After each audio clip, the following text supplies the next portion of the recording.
Sunil, DYFI Sandesh, SFI Nitish, കേന്ദ്ര confederation മന്ത്രി ചന്ദ്രൻ, khadi workers Vilayodi unit Shantha, മഹിളാ association Chandrika, കർഷക സംഘം കൃഷ്ണകുമാർ, കർഷക സംഘം കിരൺദാസ്, KSW കാളിദാസൻ, KSKT മൂലത്തറ യൂണിറ്റിന് വേണ്ടി Appukuttan, construction workers Sivan, KSKT Pallimukku Archami, COT ചുമട് പള്ളിമുക്ക് ബാബു,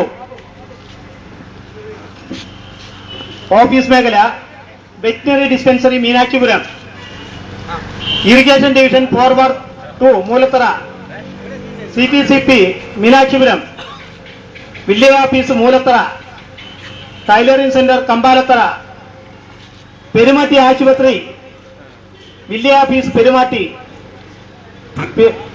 നഞ്ഞോട് ആശുപത്രി, panchayat office Perumatty, Krishibhavan Perumatty, veterinary dispensary Nanjode, RPCP Meenakshipuram. ഇനി ആരെങ്കിലും മാലയിടാനുണ്ടെങ്കിൽ മാലയിട്ട് സ്വീകരിക്കാൻ താല്പര്യപ്പെടുന്നു.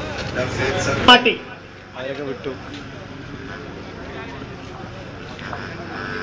ഈ ജാഥയുടെ ഉദ്ദേശ ലക്ഷ്യങ്ങളെ കുറിച്ച് വിശദീകരിക്കുന്നവരോട് ജാഥാ ക്യാപ്റ്റൻ ക്ഷണിക്കുകയാണ്.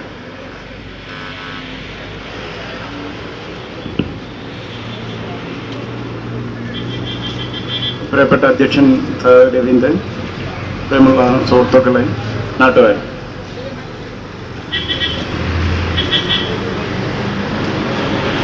കേരളത്തിൽ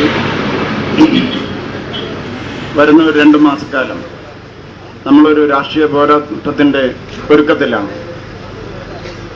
രാഷ്ട്രീയ പോരാട്ടത്തിന്റെ ഒരുക്കമെന്ന് പറയുമ്പോൾ 2 തരം നയങ്ങളാണ് അവിടെ നേർക്കുനേർ നിൽക്കുന്നത്. ഒന്ന്, ഇന്ത്യയിലെയും വിദേശത്തെയും